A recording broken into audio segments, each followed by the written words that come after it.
நிறைய இடையூறுகளுக்கு பிறகு, அச்சுறுத்தல்களுக்கு பிறகு இந்த இடத்துல விடாப்பிடியா நிற்கக்கூடிய உங்கள் அத்தனை பேருக்கு என்னுடைய வாழ்த்துக்களும் வணக்கங்களும். எனக்கு மனசுல ஒரு நிறைவு என்னன்னா, இப்பவாவது நமக்கு இந்த ஒரு விடாப்பிடி, ஒரு விடாமுயற்சி, இந்த அளவுக்கு பிடிவாத குணம் நமக்கு வந்திருக்கே அப்படிங்கிற ஒரு மகிழ்ச்சி இருக்கு எனக்கு. இங்க உட்கார்ந்து இருக்கக்கூடியவர்கள் இந்த வெறும் ஆரண்டார் குடியமர்வு, மறுவாழ்வு இதற்காக மட்டும் உட்கார்ந்து இருக்கிறோம் அப்படிங்கிற சூழல்ல இருந்தீங்க அப்படின்னா என்னையோட அந்த எண்ணத்தை கைவிட்டுருங்க. ஏன் அப்படின்னா, நமக்குள்ள ஒரு எண்ணம் இருக்கு. ஒரு 100 பேர் சேர்ந்து எண்ணத்தை மாத்திர முடியும். ஒரு 200 பேர் சேர்ந்த போராட்டம் எதை சரி செய்யணும், அல்லது ஒரு 500 பேர் சேர்ந்து போராடி இவ்வளவு பெரிய ஒரு நிறுவனத்தை எப்படி நம்ம நிறுத்திட முடியும்ன்ற ஒரு எண்ணம் நமக்குள்ள இருந்துகிட்டே இருக்கும். ஒரு 10 பேர் போனா கூட அதுல ஒருத்தவங்க இருப்பாங்க, ஆமா நம்ம கூடி என்ன செஞ்சிட முடியும். ஒரு மாவட்ட நிர்வாகம் கூட நிக்குது, ஒரு அரசினுடைய அதிகாரிகள் கூட நிக்கிறாங்க, இவற்றையெல்லாம் தாண்டி நாம் சாதிச்சிட முடியுமா அப்படின்னு கேட்டீங்கன்னா முடியும். ஒரு சாதாரண ஒரு குடும்பத்தை சேர்ந்தவர்கள் 10 பேர் சேர்ந்தா கூட ஒரு நிறுவனத்தை முடக்கிட முடியும். நம்ம என்ன பண்றோம் அப்படின்னா, தும்ப விட்டுட்டு இப்ப வாழை பிடிச்சு நிக்கிற கதையா நிக்கிறோம். முதல் கட்டமாக இந்த சிபிசிஎல் நிறுவனம் இடம் வாங்கும் போதே நாம இந்த மாதிரி கூடி நின்று போராடி இருந்தோம் அப்படின்னா, இவங்க நம்மளை ஒவ்வொரு முறையும் போராட விட்டுட்டு பேச்சுவார்த்தைக்கு அவங்க கூப்பிட்டுருக்க மாட்டாங்க. நாம கூப்பிட்டுருக்கலாம் பேச்சுவார்த்தைக்கு, இங்க வா இடம் தர்றேன், அதை தரமாட்டேன் அப்படின்னு நாம கூப்பிட்டு. அந்த காலகட்டத்துல நாம கொஞ்சம் கூட அதை சிந்தனையில எடுத்துக்காம அந்த இடத்த கொடுத்தோம். சரி, ஒரு நிறுவனம் பாருங்க, நீங்க இதை புரிஞ்சுக்கணும், அதுக்காக சொல்றேன். ஒரு சிபிசிஎல் நிறுவனம் தொடங்கப்பட்டது 1 மில்லியன் மெட்ரிக் டன் அளவிற்கான கச்சா எண்ணெய்களை பிரித்து கொடுப்பது. அதுக்குதான் இந்த நிறுவனம். இதுல பெரிய கொடுமை என்ன அப்படின்னா, இந்த ஓஎன்ஜிசி இருக்கு பாருங்க, இந்திய அரசாங்கத்துடைய நிறுவனம். அது குழாய் போட்டு எண்ணெய் கழிவுகளை எடுக்கும். அதை எடுக்கிற வேலையை மட்டும்தான் ஓஎன்ஜிசி பண்ணும். அதை பிரிக்கிற வேலையை இந்த சிபிசிஎல் நிறுவனம் பண்ணும். இது 1 மில்லியன் மெட்ரிக் டன் அளவுக்கு தான் அனுமதியே கொடுக்கப்பட்டுச்சு. ஆனா சிபிசிஎல் நிறுவனத்துக்கு அந்த 1 மில்லியன் மெட்ரிக் டன் அளவிற்கான எண்ணெய் கச்சா கழிவுகள் கிடைக்கவே இல்லை. வெறுமனே 1/2 மில்லியன் மெட்ரிக் டன் தான். அதாவது 1 மில்லியனுக்கு வாங்கி 1/2 மில்லியன் தான் கிடைக்குது அவங்களுக்கு. அதுல பாதி தான் கிடைக்குது, முழுசா கிடைக்கல. அதை பிரிச்செடுக்கிற வேலை செஞ்சுக்கிட்டு இருக்கும் போது திடீர்னு 10 மில்லியன் மெட்ரிக் டன்னுக்கு ஒரு அனுமதி வழங்கப்படுது. அதற்கு மத்திய அரசாங்கத்தால ஐயா மோடி அவர்கள் ஒரு திட்டத்தை, ஒரு நிதியை பெருமளவில் ஒதுக்கீடு செஞ்சு 10 மில்லியன் மெட்ரிக் டன் சொல்றாங்க. இன்னொரு பக்கம் அதிமுக ஆட்சி காலத்துல இது பாதுகாக்கப்பட்ட வேளாண் மண்டலமா அறிவிக்கப்பட்டுச்சு. ஆனா அந்த சட்டத்துல ஒரு சந்து இருக்கும்ல, சட்டத்துல ஒரு ஓட்டை இருக்கும்ல, அதை மிக தெளிவா பயன்படுத்தி இருந்தாரு ஐயா எடப்பாடி. என்னன்னு கேட்டீங்கன்னா, இந்த இடத்துல புதிதாக திட்டங்கள் வராது, இது பாதுகாக்கப்பட்ட வேளாண் மண்டலம். இந்த இடத்துல பாதுகாக்கப்பட்ட வேளாண் மண்டலம் புதிதாக திட்டம் வராது. ஆனா ஏற்கனவே இருக்கிற திட்டத்தை விரிவாக்கம் பண்ணிக்கலாம், விசாலப்படுத்திக்கலாம் அப்படின்ற பேர்ல 1/2 மில்லியன் மெட்ரிக் டன் தயாரிப்பு நிறுவனத்தை 10 மில்லியன் மெட்ரிக் டன்னுக்காக விரிவாக்கம் பண்றாங்க. இதுக்கு பேர் விரிவாக்கமா? இப்ப நான் 500 ரூபாய் செலவு பண்ணி ஒரு கடை வைக்கிறேன், அது 1000 ரூபாய்க்கு மாத்துறேன். அப்படி இல்லை அப்படின்னா ஒரு 2000 ரூபாய்க்கு மாத்துறேன்னா அது ஒரு விரிவாக்கம்னு சொல்லலாம். அதை விட்டு நான் திடீர்னு ஒரு 1 ரூபாய்க்கு அதை மாத்துறேன் அப்படின்னா அது பேர் விரிவாக்கமா? புதுசாவே கடை கட்ட போறேன், ஓரத்துல இருந்து அந்த பழைய கதவை மட்டும் பயன்படுத்திக்க போறேன்னு அர்த்தம், அப்படிதானே? ஆனா அந்த 10 மில்லியன் மெட்ரிக் டன் வரும்போது நம்ம மக்கள் யாரும் போராட வரல, போராட்டம் செய்யல. என்ன அப்படின்னா, இதற்கான இடமும் எடுப்பாங்களா மாட்டாங்களா? இப்ப கிட்டத்தட்ட 600-600 சொச்சம் ஏக்கர், 627 ஏக்கர் உங்கள்கிட்ட மீண்டும் கையகப்படுத்தப்பட்டுச்சு.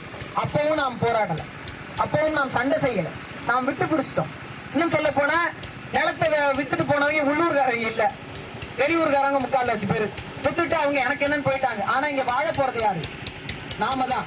நான் அடிக்கடி மாறவன் சொல்லுவேன், மக்கள் போராட்டம் எவ்வளவு வலிமையானதோ அந்த அளவிற்கு சட்ட போராட்டமும் நடத்தினால் மட்டும்தான் நாம் வென்று முடிக்க முடியும். கடற்கரை ஓரங்கள்ல நான் ஒரு சில விஷயங்கள் நடந்த சொல்றேன். இந்த பக்கத்துல தரங்கம்பாடி பக்கத்துல செட்டிநாடுன்னு ஒரு பெரிய பவர் பிளான்ட் இருக்கு. அந்த பவர் பிளான்டோட மொத்த மதிப்பு 600-700 கோடிக்கு மேல. அதை நிறுத்துவதற்கு எவ்வளவு செலவாச்சு தெரியுமா? வெறும் 60,000 ரூபாய் தான்.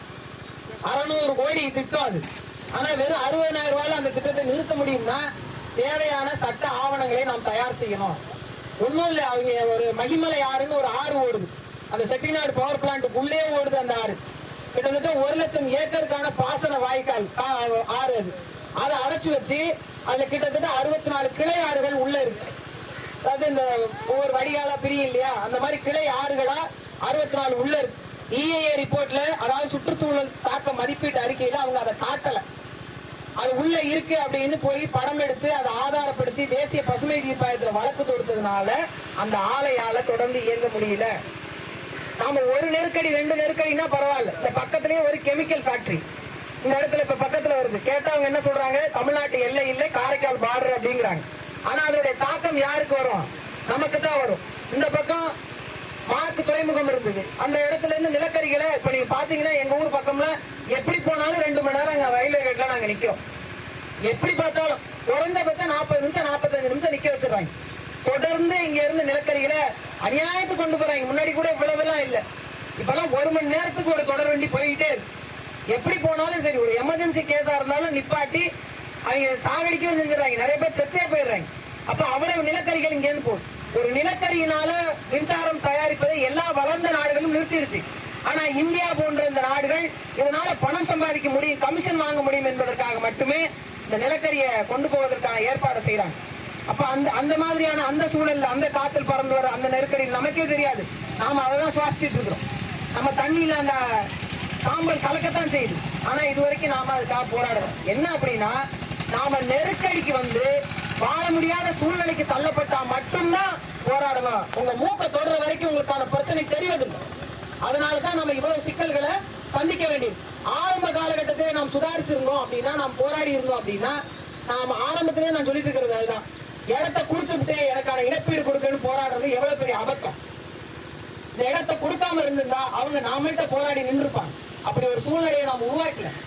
இனிமேலாவது நாம இதெல்லாம் புரிந்து கொள்ளணும்.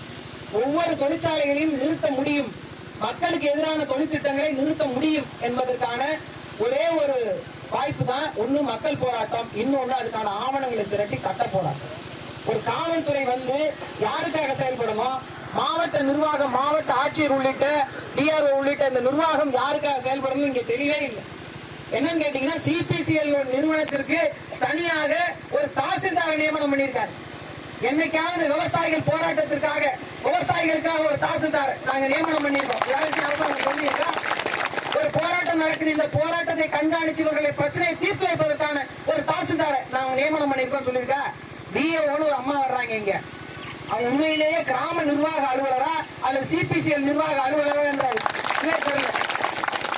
அங்கிருந்து வர்றாங்க, நீங்க யாரு போராடுறீங்க, உங்க பேர் என்ன, நீ எப்படி சர்டிபிகேட் வாங்க வர பாப்போம் அப்படிங்கிறாங்க. எங்களுக்கு ஒரு கேள்வி இருக்கு, நீங்க எப்படி இன்னும் நிர்வாக அலுவலரா எந்த ஊருக்கு நீங்க வர்றீங்க பாப்போன்ற கேள்வி எங்களுக்கும் இருக்கு. ஒரு கிராம நிர்வாக அலுவலர் நினைக்காம ஒரு நிலத்தை பட்டா போட்டோ இல்ல மத்தவங்களுக்கு மாத்திய கொடுக்க முடியாது. ஒரு ஊராட்சி மன்ற தலைவர் நினைக்காம ஒரு தொழிற்சாலைக்கு நிலம் கொடுக்கவே முடியாது. ஒரு கிராம சபையில தீர்மானம் நிறைவேற்றாம ஒருத்தருக்கோட நிலம் கொடுக்கவே முடியாது. அப்படி பார்த்தா நீங்க ஓட்டுப்பட்ட அத்தனை பேரும் உங்களுக்கு துரோகம் பண்ணிருக்காங்க. இந்த நிர்வாக அலுவலர்கள் எல்லாருமே நமக்கு துரோகம் பண்ணிருக்காங்க. நீங்க அதை புரிந்து கொள்ளணும். நமக்கு முதல்ல தெரிய வேணும், யார் நமக்கு வேணும், யார் நமக்கு வேண்டாம். நம்மளை பார்க்கின்ற பார்வை எப்படி இருக்கின்ற ஒரு தெளிவு நமக்கு வேணும். அந்த தெளிவு இல்லாம போனதுனால தான் அவங்களுக்கு ஓட்டையும் போட்டுட்டு நம்ம விடிய விடிய இருந்து உட்காந்து 12:30 மணி 1 மணியா இருந்தாலும் போலீஸ் வந்து நம்மளை மிரட்டுது. எனக்கு என்ன ஆச்சரியம் அப்படின்னா, 10 to 6 வேலை செய்யாத காவல்துறை 12 மணிக்கு மேல வந்து வேலை செய்யறாங்க. 12 மணிக்கு மேல டிஆர்ஓ வர்றாங்க. நீங்க ஸ்பெஷல் கொடுத்துருக்காங்க. நாங்க என்ன கேள்வி வைக்கிறோம், எங்க வீட்டு காசுல தாங்க, நாங்க கொடுக்கிற வரி பணத்துல தான் சம்பளம் வாங்குறீங்க. உண்மையிலேயே நீங்கள் சரியான பணியாளராக இருந்தீங்க அப்படின்னா, நான் மக்களுக்காக வேலை செய்யறதுக்கு இல்லைங்க, சிபிஎஸ்சி நிறுவனத்துக்காக வேலை செய்றீங்கல்ல, எங்க காசுலயும் சம்பளம் வாங்காதீங்க, தூக்கி ஒரு ஓரமா வச்சுட்டு பேசாம சிபிசிஎல்ல போய் சம்பளம் வாங்கிக்கங்க. மாவட்ட ஆட்சியர் வாங்குற சம்பளம் நாம கொடுப்பது, இந்த வருவாய்த்துறை அலுவலர் கோட்டாட்சியர் இவங்க வாங்குற சம்பளம் தான் நாம கொடுக்கறது. ஆனா வேலை மட்டும் சிபிசிஎலுக்கு பாக்குறாங்க. இது என்ன மாதிரியான சூழ்நிலை புரியல.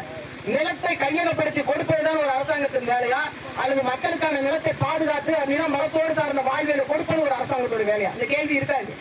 இந்த கேள்வியை நாம வைக்கணும். இவங்க வந்து 10 பேரை தூக்கி உள்ள போட்டு வழக்கு பதிவு செஞ்சு நம்மளை தூக்கி உள்ள வச்சுட்டாக்க இவங்க எதையும் சாதிச்சிட முடியாது. நீங்க 10 பேரை தூக்கி உள்ள வச்சீங்கன்னா நாளைக்கு 100 பேர் ஆகும். 100 பேரா தூக்கி உள்ள வச்சீங்கன்னா 1000 பேர் ஆகும். 1000 பேர் திரும்ப லட்சக்கணக்கான பேர் ஆகும். போராட்டத்தை முடிக்கணுமா வளர்க்கணுமா அரசாங்கமே முடிச்சு. அன்னைக்கு எங்க அண்ணன் மாறன் என்ன சொன்ன மாதிரிதான், நாங்க வந்து கிட்டத்தட்ட ஒரு 10:30 மணி இருக்கும், நானு அப்ப என்ன 11 மணி இருக்கு, எல்லாம் நீங்க வந்துட்டோம். பேச்சுவார்த்தைக்கு வந்திருக்காங்க, வருவாய் கோட்டாட்சியர் பேச்சுவார்த்தைக்கு வந்திருக்காங்கன்னு சொல்லிட்டு வந்தோம். வந்து நான் காரை விட்டு இறங்குற ஒரு கார்ல ஏறுறாரு. என்னங்க ஏங்க இருங்க 2 வாரத்தை பேசிட்டு போலாம். பேச்சுவார்த்தை நாங்க எங்க இருந்து வரும்போது கடப்பா கோடாரி வாழை வீச்சு ஒண்ணுமே கொண்டு வரலங்க, துப்பாக்கி பாய் எதுவுமே கொண்டு வரல. பேசாம அவரால் போலீஸை கூட்டு வந்தாரு, நாங்க ஒத்துமே வரல. நாங்க 3 பேரும் 4 பேரும் தான் வந்திருந்தோம். நாங்க இறங்குறோம், அவர் ஏறாரு. என்னன்னு கேட்டா அரசியல்வாதிட்ட எல்லாம் பேச மாட்டாராமா அவரு டைரக்டர் சிஎம் தான் பேசுவார். சிஎம் அரசியல்வாதியா இல்லையா? அரசியல்வாதியா இல்லையா? சட்டமன்ற உறுப்பினர் அரசியல்வாதியா இல்லையா? எங்க ஊர்ல மட்டும்தான் விருந்தாளி எம்எல்ஏ இருக்கிறார். ஏதாச்சும் தேவை நடந்தா மட்டும் வருவாரு, இல்ல சாவு நடந்தா வருவாரு. அந்த எம்எல்ஏ ஆபீஸ போய் பாருங்க. நீங்க எதுவும் ஓட்டு போட்டீங்க, ஒரு தடவை ஒரு எட்டு போய் பார்த்துட்டு வாங்க. அதை ஒரு 20 ரூபா கொடுத்து ஒரு நாளைக்கு கூட்டுறதுக்கு கூட அங்க ஆள் கிடையாது. குப்பை கூலங்களுக்கு நடுவில் இருக்கு ஒரு அலுவலகம். அது இத்தனைக்கு எங்க ஊர்ல 2 எம்எல்ஏ இருக்காங்க. இந்த தொகுதிக்கு மட்டும் தான் 2 எம்எல்ஏ. ஒண்ணு கூட்டணி கட்சி எம்எல்ஏ, ஒரு ஆளுங்கட்சி எம்எல்ஏ. 2 எம்எல்ஏ இருக்காங்க. என்ன புண்ணியம், என்ன புண்ணியம்? இது வரைக்கும் போராடிய மக்களை வந்து பார்க்கல. நமக்கு என்ன அப்படின்னா, நான் தெளிவுபடுத்த விரும்புறேங்க. எனக்கு ரொம்ப கஷ்டமா இருக்கு. நான் இங்க வந்து நிக்கிறேன், அன்னைக்கு ஒரு காங்கிரஸ்கார் வந்து நிக்கிறார். அது வந்து நீங்க என்ன சொல்றீங்க, அந்த சூப்பரா பேசிட்டு போன தெரியுமில்ல, இந்த பாதி நிலத்தை வித்து இந்த தொழிற்சாலை எல்லாம் ஆட்டை போட்ட குரூப் யாருமா, இதே காங்கிரஸ் கட்சி. எனக்கு புரியல. இந்த இடத்துல கொலை பண்ணி சாக கிடக்கிறவனு இதே இடத்துல யாரு, நாங்க கத்தியால குத்துனவங்க இதே இடத்துல யாரு, காங்கிரஸ்காரங்க, திமுக காரங்க, அண்ணா திமுக காரங்க. இது எப்படி இருக்கும்? இதெல்லாம் அரசியல் சூழலுக்காக பயன்படுத்தி பாக்குறாங்க. நமக்கு தெளிவு வேணும். நமக்கானவர்கள் யாரு, நமக்கான துரோகிகள் யாரு? இதே எடப்பாடி ஐயா பாதுகாக்கப்பட்ட வேளாண் மண்டலத்தில் எந்த விதமான அறிவுகரமான தொழிற்திட்டத்துக்கும் இடமில்லை, விரிவாக்க திட்டத்துக்கும் இடமில்லை அப்படின்னு அறிவிச்சிருந்தாருன்னா இந்த சிபிசிஎல் நிறுவனத்துடைய விரிவாக்க திட்டம் வந்திருக்காது. ஆனா அவர் என்ன சொல்லிட்டாரு, ஏற்கனவே இருக்கக்கூடிய திட்டங்களை விரிவாக்கம் செய்து கொள்ளலாம் அப்படின்னு அதுலயுமே ஒரு இக்கு வச்சாங்க. அந்த இக்கு வச்சதுனால வந்த விளைவு தான் இந்த 600 சொச்ச ஏக்கர் அவங்க மறுபடியும் எடுத்து சிபிசிஎல் நிறுவனத்தை விரிவாக்கம் செய்யறாங்க. இன்னொரு பக்கம் இந்த CSR fund, corporate social responsibility அப்படின்னு சொல்லிட்டு ஒரு நிறுவனத்தினுடைய சமூக வேலைகள், சமூக பொறுப்புகள், கடமைகள். எந்த ஒரு நிறுவனம் ஒரு பகுதியில் இயங்குதோ, அவங்க எந்தெந்த ஊராட்சிகள்ல நிலம் எடுத்திருக்காங்களோ, அந்த நிறுவனத்தால் எந்தெந்த மக்கள் பாதிக்கப்படுவாங்களோ அந்த மக்களுக்கான ஒவ்வொரு ஆண்டும் அந்த நிறுவனம் நடத்துகின்ற வருவாயிலிருந்து அவங்க பெறக்கூடிய வருமானத்திலிருந்து 2 விழுக்காடு. அவங்க 100 கோடி ரூபாய் சம்பாதிக்கிறாங்க அப்படின்னா அதுல 2 விழுக்காடு. 1 கோடி ரூபாய் சம்பாதிக்கிறாங்கன்னா 2 விழுக்காடு. 1000 கோடி ரூபாய் சம்பாதிக்கிறாங்கன்னா அதுல 2 விழுக்காடு அந்த பகுதியில் இருக்கக்கூடிய மக்களுக்கான நலத்திட்ட உதவிகள் செய்யணும். பள்ளிக்கூட கட்டுமானங்கள், கழிவறைகள், குடியிருப்புகள், குடிநீர் நீர்நிலைகள், இந்த மாதிரி எதெல்லாம் உருவாக்கி அந்த மக்களுக்கான தேவை இருக்கோ அதெல்லாம் செஞ்சு கொடுக்கணும். குறிப்பாக மரம் வளர்க்கணும். இன்னொரு பக்கம் பேரிடர் கால தடுப்பு நடவடிக்கைகளை மேற்கொள்ளும். இதெல்லாம் இந்த சிஎஸ்ஆர் ஃபண்ட்ல செய்யணும். ஆனா இதுவரைக்கும் இங்க இந்த ஒரு தடவை ஏதோ கழிவறை கட்டி கொடுத்துருக்காங்களே தவிர வேற எந்த வேலையும் இந்த நிறுவனம் செய்யல. இது ஒன்னே போதும். இது ஒண்ணு வச்சே நம்ம இதை நிறுத்த முடியும். மக்கள் ஒற்றுமையாக நிக்கணும். பெருமனே இந்த 5 லட்சம் ரூபாய் கொடுத்துட்டு வாங்கின பிறகு, அதுவும் அவங்க இடம் வாங்கி இருக்கிறது சட்டத்துக்கு புறம்பா வாங்கியிருக்காங்க. அதாவது தனிநபர் உட்கார்ந்து பேசி ஒரு அரசு அலுவலரும் நிலம் கையகப்படுத்துகின்ற அந்த அதிகாரியும் சம்பந்தப்பட்ட நிலம் வைத்திருக்கக்கூடிய உடைமையாளரும் நேருக்கு நேர் உட்கார்ந்து பேசிதான் நிலத்தை வாங்கணும்னு அவங்க குறிப்பிருக்கு. நம்மகிட்ட அதுக்கான ரெக்கார்டு இருக்கு, அவங்களே கொடுத்துருக்காங்க. அப்படி நாங்க யாரும் வாங்கல, நாங்க யாரும் எங்களோட தனிநபர் உட்கார்ந்து பேசி இடத்தை வாங்கல அப்படின்னு நிரூபிக்க வேண்டிய கட்டாய சூழ்நிலைக்கு நாம் தள்ளப்பட்டிருக்கோம். அதுக்கு ஒவ்வொருத்தரும் பிரமாண வாக்குமூலத்தை தயார் செய்யணும். நாம ஒவ்வொருத்தரும் யாரெல்லாம் இடம் கொடுத்தோமோ அதே போன்று நிலத்தில் வேலை செய்த கூலிகளுக்கான மீள்குடியமர்வு, அது அந்த சட்டத்துல 2 வகை சொல்லியிருக்காங்க. ஒரு வகை அரசாங்கமாக பார்த்து செய்வது, இன்னொரு வகை நம் உரிமையை கேட்டு பெறுவது. 2 வகை இருக்காது. இப்ப இந்த மாதிரியான சூழல்ல நாம் எந்த இடத்துல இருக்கிறோம், எந்த பார்வையின் கீழே இருக்கிறோம், இவங்க சட்டத்துக்கு புறம்பாதான் இந்த இடத்தை கையகப்படுத்தி இருக்காங்க அப்படிங்கறத நாம நிரூபிக்கணும். இந்த சூழ்நிலை தான் மக்கள் இருக்கிறோம். அம்மா ஒரு அப்படியே வச்சா வண்டி வந்து ஒரு போலீஸ் பெட்டாலியன் வந்து இறங்கிட்டாங்க அப்படின்னா நம்ம எல்லாரையும் அடிச்சு கொண்டு வேன்ல ஏற்றி 15 நாள் ரிமாண்ட் பண்ணி வச்சுட்டாங்கன்னா என்ன பண்றது? அப்படி பயத்திலே பாதிப்பு இருந்தா ஒண்ணுமே செய்ய முடியாது. இங்க வந்து உட்கார்ந்து இருக்க நிக்கிறவங்க எல்லாம் பயத்தை தூக்கி தூர வச்சுட்டு என்ன நடந்தாலும் பார்த்து போன்றிருக்கிறவங்க தான் களத்துல நிக்கிறோம். ஏன்னா 9 நாள் நிக்கிறதுலாம் சாதாரண காரியம் கிடையாது. 9 நாள் இந்த இடத்துல காலையில இருந்து மாலை வரை இரவு வரை கூட்டம் இருந்து கொண்டே இருக்கு, விடியவும் இருந்து கொண்டே இருக்கு. அப்படின்னா இன்றைக்குத்தான் தமிழன் ஓர்மை பெற்றிருக்கிறான், தன் பிரச்சனை புரிந்திருக்கிறான், தன் வரலாற்றை உணர்ந்திருக்கிறான். நம்மளுடைய ரத்த அணுக்கள்ல இப்பதான் பழைய ஆற்றல்கள்லாம் வந்து கொண்டிருக்குதான் யதார்த்தம். நான் நிறைய பேரை வந்து பார்த்த முடியும், ஒரு சில பேர் நான் பார்க்கல. எல்லாரும் வந்திருக்கீங்க. ஒன்றை மட்டும் புரிஞ்சுக்கோங்க, இந்த வழக்கு அல்லது கைது நடவடிக்கை அல்லது இந்த மாதிரி பயமுறுத்துதல், மிரட்டல், இது எல்லாமே தூக்கி ஒரு பக்கம் அப்படியே பூணு ஊதி விட்டுட்டு ஒரு ஓரமா நம்ம இருக்கணும். ஏன்னு கேட்டீங்கன்னா இந்த அரசாங்கம், இந்த ஆட்சி, இந்த அரசியல் அமைப்பு, இந்த நிர்வாகம் எல்லாம் நாம் கட்டமைச்சது, நமக்காக கட்டமைக்கப்பட்டது. ஆனா இங்க வந்து ஒரே ஒரு பிரச்சனை என்ன அப்படின்னா, இந்த அரசு அதிகாரிகள் யாருக்கு வேலை செய்யறதுன்னு தெரியாம குழம்பி போயிருக்காங்க. எனக்கு பாதுகாப்பு கொடுக்கறதுக்கு தான் காவல்துறை, சிபிசிஎல் நிறுவனத்துக்கு பாதுகாப்பு கொடுக்கறதுக்கு இல்ல காவல்துறை. அதை காவல்துறை உணர்ந்து கொள்ளும். இங்க வந்து பேசுற எந்த ஒரு அதிகாரியாவது மக்களுக்காக நின்று பேசிருக்காங்களா? இது வரைக்கும் மக்களின் சார்பா உட்கார்ந்து பேசிருக்காங்களா? இல்ல. எல்லா அதிகாரியும் இந்த விஏ உட்படவே பேசுறாங்களே, அவங்க தான் இந்த கம்பெனியில சீஃப் ஏஜென்ட் மாதிரியே பேசுறாங்க. நம்ம தான் வாங்க வாங்க நீங்க எப்படி வந்து நிலத்துக்கு சர்டிபிகேட் வாங்க வரீங்க பாப்போம் வாங்கங்கிறாங்க. அப்ப என்ன மாதிரியான பார்வை இது? இந்த நிலத்தினுடைய உண்மையிலே சொல்ற இந்த நிலத்தினுடைய பங்காக ஒரு கிராம நிர்வாக அலுவலர் தான் இதை நின்று போராடிட்டு. இந்த இடத்துல முதல் ஆளா நாங்க உட்கார்ந்துக்க கூடாது, விஏ உட்கார்ந்துக்கணும். என் மண்ணின் மக்களுடைய நிலைமை இது, இதை கொடுக்க முடியாதுங்க, நீங்க சட்டத்துக்கு புறம்பா வேலை செய்றீங்க அப்படின்னு பேச வேண்டியது அந்த கிராம நிர்வாக அலுவலர், அந்த வட்டாட்சியர். ஆனா இங்க எப்படி இருக்கு, அவங்க வந்து நம்மளை கைது பண்ற நிலைமையில தான் நம்ம இருக்கோம். மக்கள் நீங்கள் புரிந்து கொள்ள வேண்டும். எங்கள் அண்ணன் செந்தமிழன் சீமான் சொல்வது போன்றுதான், புரட்சி வந்து இனிமேல் வாழ முடியாத ஒரு சூழ்நிலை வரும் பட்சத்தில் மக்கள் ஒன்று திரண்டு போராட தொடங்குவார்கள். அதுக்கு பேர் தான் புரட்சி. அந்த புரட்சி இப்ப வெடிக்க ஆரம்பிச்சிருச்சு. அது வெடிக்க ஆரம்பிச்சு. இதற்கு மேல இந்த அரசாங்கம் செவிமடுக்கல அப்படின்னா, அவங்க சொன்ன மாதிரி இப்ப இன்னைக்கு நாங்க வந்திருக்கோம், அதனால மாவட்ட நிர்வாகம் காவல்துறையை இறக்கல, நாளைக்கு வருவோம், என்ன செய்வீங்க? அதுக்கு அடுத்த நாள் வருவோம். நீங்க எப்ப கொண்டாந்து இறக்குறீங்களோ அப்பெல்லாம் வந்து நிற்போம். அப்ப என்ன பண்ணுவீங்க? நீங்க எப்படி இறங்குறீங்க, இந்த நிலத்துல எப்படி கால் ஊந்துறீங்க, எப்படி வேலை செய்றீங்க? குறைந்தபட்சம் அடிப்படை அரசியல் உரிமையாக மக்கள் கேட்பதற்கான நிலத்தை மக்களுடைய உடன்பாடு இல்லாமலே கையகப்படுத்தி இருக்கீங்க. இது முதல் தவறு.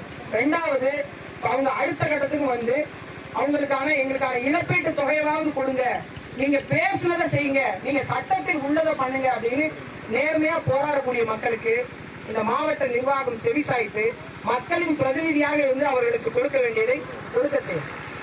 இல்லாம நீங்க சிபிசிஎல் நிறுவனத்தினுடைய ஒரு பங்குதாரர் போல, அதாவது முகவர் போல செயல்படுவீர்களே ஆனால் எழுதி ஒட்டிடுங்க, அது மக்களுக்கான மாவட்ட ஆட்சியர் அலுவலகம் இல்லை, மாறாக இது சிபிசிஎல் நிறுவனத்தினுடைய ஒரு முகமை அலுவலகம் என்று எழுதி ஒட்டிடும். ஒரு ஏஜென்சி ஆபீஸ் அப்படி எழுதி ஒட்டிட்டா மக்கள் யாரும் வந்து திங்க கோரிக்கை மனு கொடுக்க வந்து நிக்க மாட்டாங்கல்ல. பேசாம சிபிசிஎல் மேனேஜரை போய் பார்த்துட்டு போயிடலாம்ல. பேச்சுவார்த்தைக்கு பாருங்க, அரசு அதிகாரிகள் நம்மகிட்ட பேச்சுவார்த்தைக்கு வர்றாங்க, ஆனா அந்த நிர்வாகம் மறுக்குது, வரமாட்டேங்கிறாங்க. காரணம் என்ன? இவங்க இடையில இருந்து வந்து நீங்க போறீங்க, நாங்க பாத்துக்கிறோம்னு இவங்க பாதுகாப்பு நடவடிக்கை, பாதுகாப்பு அரணா இருக்காங்க. யாருக்கு பாதுகாப்பு அரணா இருக்கணும் அப்படிங்கிறது தெரியல. என்ன காரணம்னா, இது மக்களுக்கான ஆட்சி இல்லை, இது மக்களுக்கான நிர்வாகம் இல்லை. ஆளும் மக்கள் கார்பரேட் நிறுவனங்களுக்கு தான் சாதகமாக இருக்காங்களே தவிர இது மக்களுக்கான ஆட்சி அதிகாரமாக இல்லை. இது மக்களுக்கான ஆட்சி அதிகாரமா ஒரு காலகட்டத்தில் மாறும் பட்சத்தில் மட்டும்தான் நாம் நிம்மதியா வாழ முடியும். இன்னொரு பக்கம் இப்ப நீங்க நினைக்கிறீங்க நமக்கு இதுக்கான இழப்பீடு தொகையை கொடுத்துட்டா இதோட பிரச்சனை முடிஞ்சது. இல்ல, பிரச்சனை இனிமேதான் ஆரம்பிக்கும். அடுத்த பிரச்சனை என்ன வரும் தெரியுமா? இங்க வாழ முடியாத சூழ்நிலை வரும், நாமே காலி பண்ணி போகக்கூடிய ஒரு நெருக்கடி வரும், வேலை தேடி வெளியூருக்கு போகக்கூடிய சூழல் வரும். விளைநிலங்கள் எல்லாம் இப்ப தரிசு நிலங்களா மாத்திட்டு களை எடுக்க எங்க போவோம், களபறிக்கு எங்க போவோம், நாத்து நட எங்க போவோம், அறுவடைக்கு எங்க போவோம், அதுக்கு பிறகு சாப்பாட்டுக்கு எங்க போவோம்? இப்பவே ஒரு கிலோ அரிசி 86 ரூபாய்க்கு, அதிகபட்சம் 112 ரூபாய் வரைக்கும் சமைச்சு சாப்பிடுற அரிசி இருக்கு. பிரியாணி அரிசி இல்ல, சாப்பாடு அரிசியே. இதுக்கு மேல 600 ஏக்கர் எவ்வளவு விளைச்சல் வரும் ஒரு வருஷத்துக்கு? 600 ஏக்கர். இந்த 600 ஏக்கர் இல்லாம விவசாய வேலை எங்க நடக்கும்? 150 ரூபாய் சம்பளத்துக்கு 100 நாள் வேலைக்கு போறீங்களா? எத்தனை நாளைக்கு 150 ரூபாய் சம்பளத்தை வச்சே கஞ்சி குடிப்பீங்க? ஒரு கிலோ வெங்காயம் என்ன விலை விற்குது? ஒரு கிலோ வெங்காயம். தக்காளி என்ன விலை விற்குது? இது வரைக்கும் 200 ரூபாய்க்கு மேல 100 நாள் வேலை சம்பளம் கொடுத்துருக்காங்களா? நம்ம கேட்கவே இல்லையே. ஒரு நாளைக்கு எனக்கு 8 மணி நேரம் வேலை கொடு, ஒரு நாளைக்கு குறைஞ்ச வச்ச ஒரு 500 ரூபாய் சம்பளம் கொடு, அது உள்ளூர்ல எனக்கு நிலம் பலம் சார்ந்த வேலை கொடு அப்படின்னு நம்ம கேட்கவே இல்லையே. பேருக்கு 100 நாள் வேலை, கிடைக்கிறது 6 நாள், அதுலயும் சண்டை. எத்தனை காலத்துக்கு இப்படியே வாழ போறீங்க? எத்தனை காலத்துக்கு? ஒரு மாற்றம் வரணும் அப்படின்னா முதல்ல நமக்குள்ளே அந்த மாற்றம் வரணும். இது எனக்கு தெரிஞ்சது ஒரு பெரிய மாற்றம் நமக்குள்ள. 9 நாட்கள் ஒரு கடுமையான வலிமையான போராட்டத்துல குறிப்பா பெண்கள் நீங்க நிக்கிறது உண்மையிலேயே உணர்வுபூர்வமான பார்வை. மாறணும் முதல் நாளே சொன்னேன், இல்ல போராட்டம் எத்தனை நாள் பண்ணுவீங்க கேட்டேன். உறுதியா நிப்பீங்களா? நான் முதல்ல இந்த இழப்பீட்டுக்கே நான் வரலன்னு சொன்னேன்.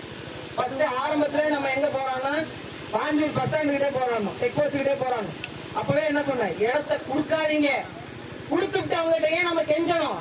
இது நம்ம நிலம், இன்னும் 4 வருஷம் கழிச்சு இந்த ஃபேக்டரியை தொடங்க முடியும். இந்த ஃபேக்டரிக்கு கொடுத்த இடத்தை இன்னும் 40 வருஷம் ஆனாலும் இதே மாதிரி விளைச்சல் நிலைமை கொடுக்க முடியுமா? இதனால திருப்பி தர முடியாத ஒன்றை அழிப்பதற்கான ஒரு வாய்ப்பை உங்களுக்கு யார் தந்தது? ஒரு தடவை யார் கொடுக்கிறது? இந்த அதிகாரத்தை உங்களுக்கு யார் கொடுக்கிறது? நம்மளால உருவாக்க முடியாத ஒன்றை அழிக்கவும் கூடாது இல்லையா?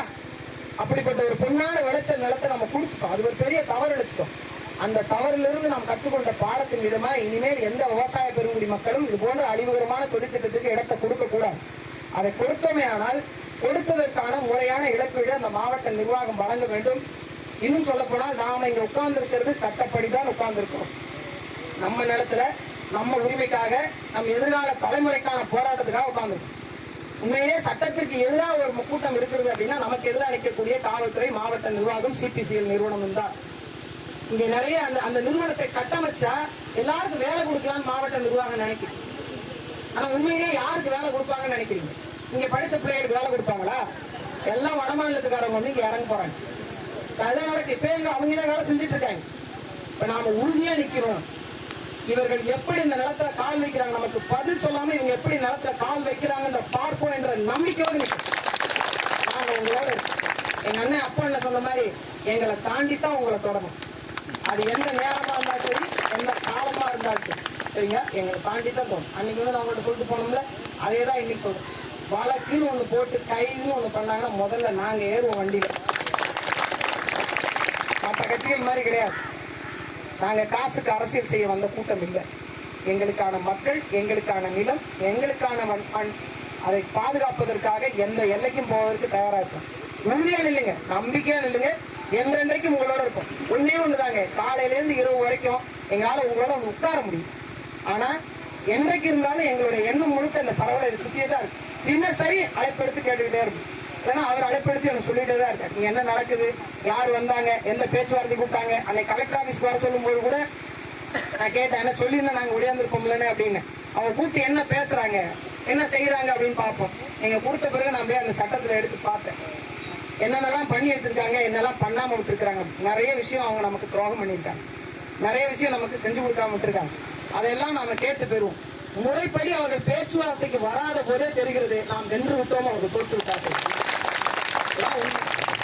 மக்கள் போராடுறாங்க. ஒரு நிர்வாகம் என்ன செய்யுது, ஏன் போராடுறீங்க, இங்க வாங்க, என்ன பிரச்சனை, 9 நாளா சாப்பிடாம உட்காந்துருக்கீங்க, என்ன பிரச்சனை, ஏன் அப்படின்னு இது வரைக்கும் நம்மளை கூப்பிட்டு கேட்கலையே. கேட்காத பட்சத்துக்கு என்னன்னா அவங்களுக்கு விஷயம் தெரியுது, மக்கள் விழிப்புணர்வு ஆயிட்டாங்க. அவங்க ஆர்என்ஆர்னு பேசுறாங்க, சட்டத்தை பேசுறாங்க, 2013 ஆக்ட பேசுறாங்க, அதுக்கு முன்னாடி உள்ள திட்டத்தை பேசுறாங்க. அப்ப தெளிவு பெற்றாங்க. அவங்ககிட்ட போய் இனிமே நாம கதை சொல்லி வந்து எந்த விதமான பலனும் இல்லை அப்படிங்கறது தெளிவா தெரிஞ்சுக்கிட்டு தான் அடுத்த கட்ட ஆயுதமா அதிகாரத்தை கையில் எடுத்து மிரட்ட பாக்குறாங்க. அவ்வளவு மிரட்டலுக்கு பயந்த கூட்டமா நாம? பயந்த கூட்டமா? ஒருமித்து நாம நிற்போம், உறுதியா வெல்லுவோம். நமக்கான இழப்பீட்டு தொகை இது 1 மடங்கு இல்ல, இதை விட இன்னும் தாண்டி அவங்க கொடுக்கணும். நீர் குடியமர்வுன்னு போட்டிருக்காங்க. அதுல எங்க அண்ணன் மாறன் சொன்ன மாதிரி அப்ப வேற எங்க நம்மள குடியமர்த்ததுக்கான திட்டமும் வச்சிருக்காங்க. எழுத்துப்பூர்வமாக அங்கீகரிக்கப்பட்ட அலுவலர்களால எழுத்துப்பூர்வமாக ஒரு ஃபார்ம் ஒண்ணு கொடுத்துருக்காங்க. எவ்வளவு பித்தலாட்டம் பாருங்க. ஒரு ஃபார்ம் கொடுத்து உங்களுக்கு 5 லட்சம் ரூபாய் பணம் வேணுமா, அல்லது மாசம் 2000 ரூபாய் காசு வேணுமா, அல்லது வேலை வேணுமா, நீங்க டிக் பண்ணிக்கலாம். எவ்வளவு பெருந்தன்மை. அதை நீங்க டிக் பண்ணிக்கங்க. உங்களுக்கு எது வேணுமோ அதை நாங்க பண்ணி கொடுத்துறோம். நாங்க 10 நாளா உட்காந்துட்டு இருக்கோம் இல்லையா. குறைஞ்சபட்சம் நாங்க பேசுறது வந்து கேளுங்கன்னு 10 நாளா உட்காந்துட்டு இருக்கோம். அவ்வளவு சலுகை கொடுக்குறாங்களா, டிக் பண்ணி தாங்க அப்படின்னு. இப்ப நான் 5 லட்சம் ரூபாய் கேட்கிறேன். நான் மாறலன்னு சொன்னேன். 5 லட்சம் ரூபாய் என்ன அவங்க கட்டம் போட்டு 5 லட்சம் ரூபாய் டிக் பண்ணுங்கன்றாங்க. 9 நாளா உட்கார்ந்துருக்கேன். என்னோட இடத்தை எடுத்ததுடைய நாளை கணக்கிடுங்க. இது நாள் வரைக்கும் எனக்கு இழப்பீடு தொகை கொடுக்காம என்ன ஏமாத்திருக்கீங்க. 5 லட்சம் ரூபாய்க்கு 13 வருஷத்துக்கு வட்டி போடுங்க. ஏன் என்ன எனக்கு அன்னைக்கு 5 லட்சம் ரூபாய் கொடுத்திருந்தா அதோட மதிப்பு என்ன? இன்னைக்கு 5 லட்சம் ரூபாய் கொடுத்து எல்லாத்தையும் சேர்த்து எனக்கு வர வேண்டிய உரிய தொகையாக ஒருத்தருக்கு தலா 25 லட்சம் ரூபாய் நீங்க கொடுங்க. எல்லாத்தையும் கணக்கிடுங்க. இன்னைக்கு 10 மடங்கு ஆயிடுச்சுங்க. நம்மள வச்சிருக்க தொகை இன்னைக்கு 10 மடங்கு. அப்படி பார்த்தா எனக்கு 10 மடங்குனா நீங்க 50 லட்சம் போகணும். நான் பாதி தான் கேட்கறேன். 25 லட்சம் கொடுங்க. இந்த 5 லட்சம் ரூபாய் டிக் பண்றதை அடிச்சுட்டு பக்கத்துல 25 லட்சம் நாம எழுதுவோம். ஏன்னா அது கவர்மெண்ட் ஃபார்ம் ஒண்ணும் கிடையாது. நீங்களா பிரிண்ட் எடுத்துட்டு வந்து டைப் பண்ணி பிரிண்ட் எடுத்துட்டு வந்து நம்மகிட்ட ஏமாத்திருக்காங்க. நான் கேட்டேன், என்னங்க சீல் இல்ல, ஒரு அதிகாரியுடைய கையெழுத்து இல்ல, ஒண்ணுமே இல்லை அப்படின்னா என்னுடைய போட்டோ ஒட்டி கையெழுத்து வாங்கி ஒரு ஃபார்ம் இவங்க ரெடி பண்றாங்க. அப்ப என்னன்னா இவங்க கையில தான் எல்லாமே இருக்கு. இவங்க யாரையும் கேட்டு செய்யணும்னு அவசியம் இல்லை. இப்ப இதை தயார் பண்றாங்கன்னா யார் கையில இருக்கு? அப்ப அவங்க கையில தான். அதை சரி பண்ணி கொடுக்கணும் அப்படின்னா நாம விழிப்புணர்வோடு இருக்கணும். ஒட்டுமொத்தமாக நமக்கு இருக்கக்கூடிய பெரும் வாய்ப்பு உழைப்புன்னா ஒற்றுமை தான். நாம ஒன்னா இருக்கிற வரைக்கும் நம்மள ஒண்ணும் செஞ்சிட முடியாது. சரியா? அதனால உடன் இருப்போனாங்க, எந்த வகையிலும் கவலைப்படாதீங்க. இந்த மண்ணுல நமக்கான உரிய இழப்பீட்டு தொகை நாம் கேட்கின்ற கோரிக்கைகள் நிறைவேற்றப்படாம இந்த மண்ணுல ஒருத்தர் கால் வைக்க முடியாது என்ற எச்சரிக்கையோடு விடைபெறுகிறேன். நன்றி, வணக்கம்.